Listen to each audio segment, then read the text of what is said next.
అందమైన చర్మ సౌందర్యం మీ సొంతం. Second aqua radiance deep cleansing gel.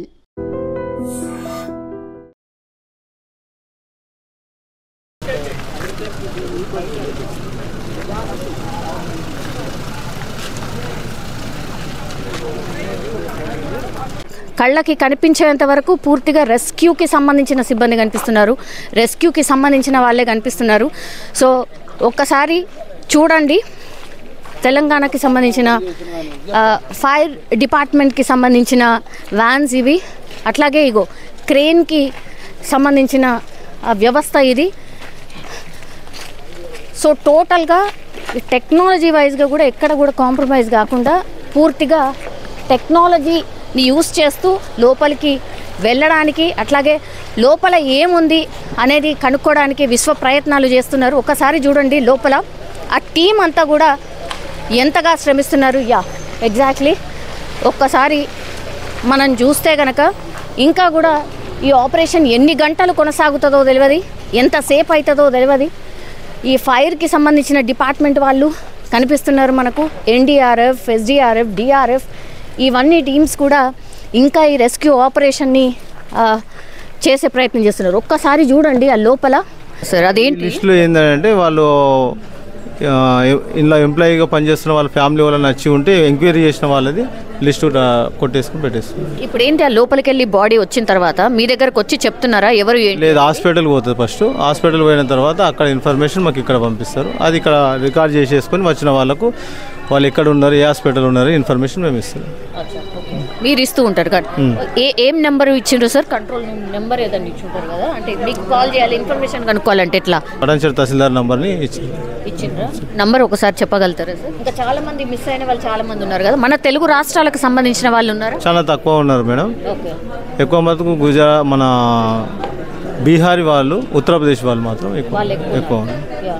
చాలా మంది ఏడుస్తూ కూర్చున్నారు కదా, మా వాళ్ళు హాస్పిటల్లో ఏడ కనబడిస్తలేరు, ఈడుంటారంటే ఈడ ఎవరు ఏం చెప్తలేరు. లేదు, ఇక్కడికి వచ్చిన వాళ్ళకు వాళ్ళ యొక్క పేరు ఐడెంటిఫై కాగానే వాళ్ళు ఏ హాస్పిటల్లో ఉన్నారు వాళ్ళకి సమాచారం ఇచ్చి పంపిస్తున్నాము. ఐడెంటిఫై కాని వ్యక్తుల ఫ్యామిలీ మాత్రమే ఇక్కడ కూర్చుని పెట్టినాము. సమాచారం రాగానే వెంటనే వాళ్ళకి పంపించేస్తున్నాం. సార్ మనకున్న ఒక ఐడియా ప్రకారం అయితే సార్, రాత్రి షిఫ్ట్ వాళ్ళు షిఫ్ట్ ఎప్పుడు అయిపోతుంది ఇన్ జనరల్లీ కంపెనీ వాళ్ళు? ఫర్ అన్ ఐడియా కోసం సార్ అదే ఐడెంటిఫై అవుతలేదు మేము. కంపెనీ వాళ్ళ దగ్గర ఉంటుంటేనేమో అసలు ఏందనేది తెలుస్తుంది. వాళ్ళ కొద్దిగా అందుబాటులో హాస్పిటల్లో వాళ్ళు ఉన్నారు, ఇక్కడ సమాచారం సరిగా లేదు. ఒకసారి అంటే ఏ నంబర్కి సంప్రదించాలి అనేది ఒక్కసారి నంబర్ చెప్పండి సార్, ఎవరన్నా చూసిన వాళ్ళు. ఈ ప్రమాదంలో కావాల్సిన ఇన్ఫర్మేషన్ కావాలంటే కంట్రోల్ రూమ్ నెంబర్ వచ్చేసి 9849904290. ఈ నెంబర్ 9849904290. ఓకే. సో మీకు హాస్పిటల్లో ఒకవేళ ఇక్కడ దొరికితే హాస్పిటల్ పోయిన తర్వాత అప్పుడు అఫీషియల్గా ఇన్ఫర్మేషన్ వస్తుంది.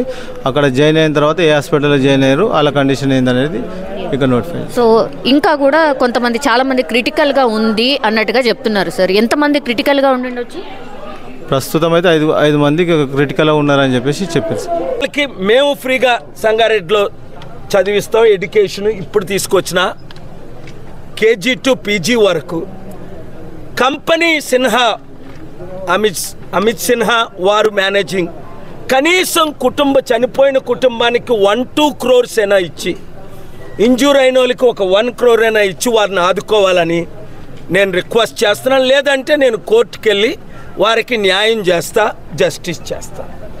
4వది, ఇక్కడ తెలంగాణ పోలీసులు, Telangana fire department, other departments, NDRF, national disaster వాళ్ళు నిమిషాల్లో వచ్చి ఇక్కడున్న సిచ్యువేషన్ని కంట్రోల్ చేసి బాడీస్ని వెతికి ఇంకా పోస్ట్ మార్టం కొన్ని జరుగుతున్నాయి.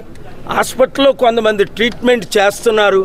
ఇలాంటి సమయంలో రాజకీయం చేయడం ఏ రాజకీయ నాయకుడికి పనికిరావు. ఇన్వెస్టిగేషన్ బాగా జరగనప్పుడు, కంపెనీ న్యాయం జరగనప్పుడు నేనే మాట్లాడతా, కోర్టులో కేసేస్తా. ఈ కుటుంబానికి న్యాయం జరగాలి. కనీసం 1-2 crores ఇవ్వగలిగితే 5 crores అయినా చనిపోయిన కుటుంబానికి.